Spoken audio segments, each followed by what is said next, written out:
Olá, tudo bem com você? Bem-vindo ao nosso curso de Protocolos de Segurança do Paciente pela plataforma Infarma. Estamos no módulo 3, Identificação do Paciente.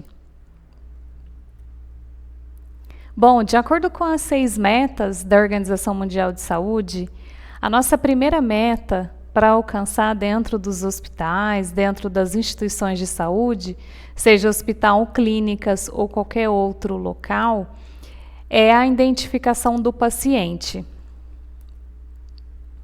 Bom, antes da gente iniciar sobre o protocolo de identificação do paciente, gostaria de fazer alguns questionamentos aqui para a gente começar a pensar. Primeira coisa que a gente precisa de pensar: a política de identificação do paciente? Como que está a política de identificação na sua instituição? Como que você faz para identificar o paciente? Na sua política tem que estar escrito como que vai ser identificado o paciente de cada área. Como que vai ser aquele paciente que vai vir somente para uma consulta ambulatorial?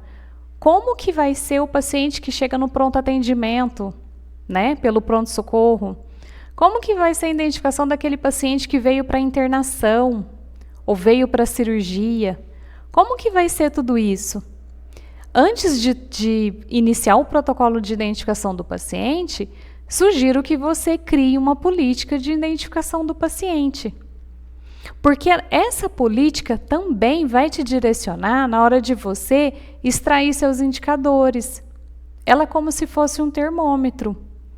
E ali nessa política você vai poder escrever tudo aquilo que pode acontecer, por exemplo, quando não tiver uma padronização da pulseira que você tem ali. Por exemplo, você implantou a pulseira vermelha para pacientes cirúrgicos. E aí, em algum momento, a empresa que você compra essa pulseira não te entregou a pulseira vermelha. E aí, qual que é seu plano B? Você vai utilizar uma outra cor? Você vai fazer outro tipo de identificação nesse paciente? Como que vai ser se você não tiver essa pulseira vermelha? Então, nessa política, você já antecipa como que vai ser tudo isso.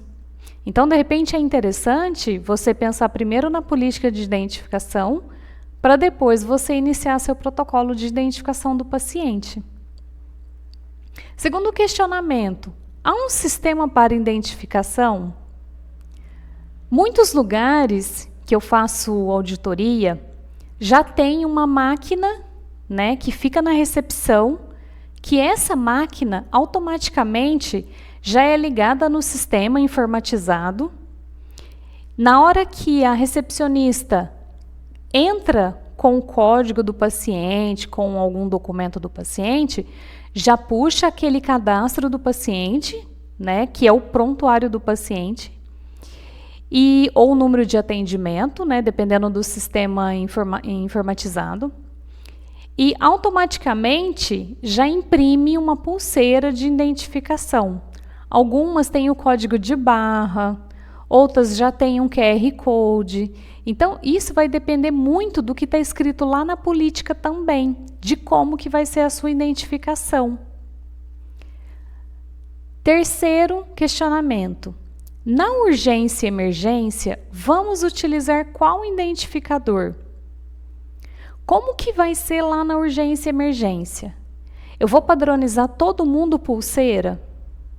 Então, eu tenho que ter uma única porta de entrada? Ou eu tenho 2 portas de entrada? Como que vai ser a minha identificação do paciente, esse paciente da urgência e emergência, em relação às cores que são padronizadas na minha instituição? Então, por isso que a gente tem que pensar muito antes de montar o protocolo. Porque o que eu vejo muito? O pessoal inicia um protocolo, escreve um protocolo de identificação do paciente, sem ter uma política daquela situação, daquele protocolo. E aí, quando começa a rodar um protocolo, começa a dar um monte de coisa errada e que antes não se tinham pensado. Por exemplo, na padronização das cores das pulseiras. Eu fiz auditoria em um hospital e lá era padronizado mais de 10 cores de identificação do paciente. Uma cor para cada situação que aconteceria. Então, a gente precisa de pensar, hoje, se o mercado está preparado para nos atender. O que eu deixo de conselho? A identificação do paciente, já existe a impressora que faz essa identificação. Claro, vai depender de cada local. Tem local que não tem condições financeiras de estar implantando um sistema informatizado. Mas se esse não é seu caso e você já tem o sistema, procure implantar uma identificação padrão de internação para todos os pacientes iguais. Por exemplo, o paciente entrou na sua instituição, vai fazer uma internação, a pulseira é branca.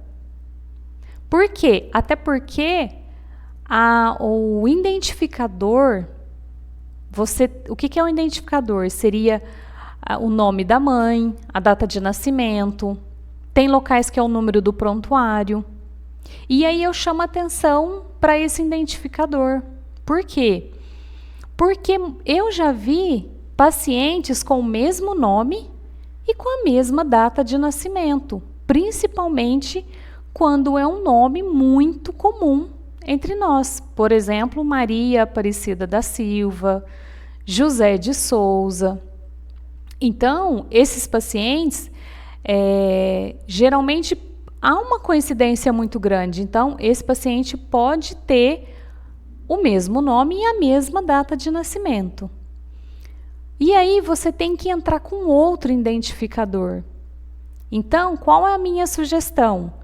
Nome completo do paciente, nunca abreviado, nome da mãe e a data de nascimento, que são 3 identificadores possíveis que vai te dar uma segurança maior.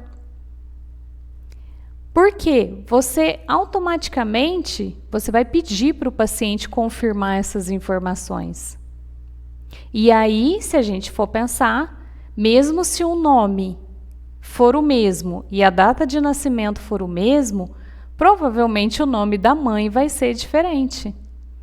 Então, por isso que é muito comum hoje em dia você acrescentar 3 identificadores na segurança do paciente, não somente 2 identificadores.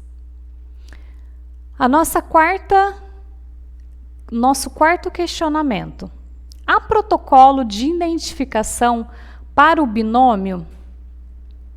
Como que está a sua identificação no nascimento do bebê, lá dentro da sala de parto? Como que é essa identificação? A pulseirinha tem um número, tem um código, as pulseirinhas são coloridas. Como que vai ser tudo isso?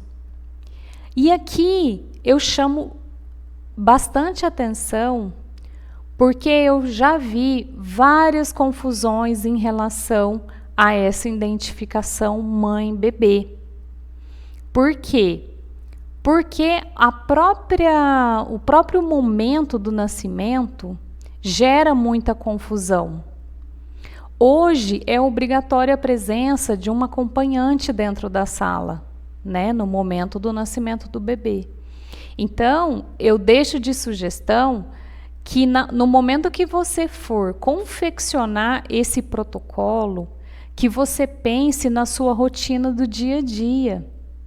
Não faça um protocolo que você não consiga atender depois, porque vai ficar somente um documento com muitas informações e um documento que não tenha praticidade para a equipe e nem segurança para esse bebê e para essa mãe. Então, sempre faça o cumprimento do protocolo mãe-bebê à risca, porque a gente sabe que tem muito problema que acontece. E aí seria até interessante você chamou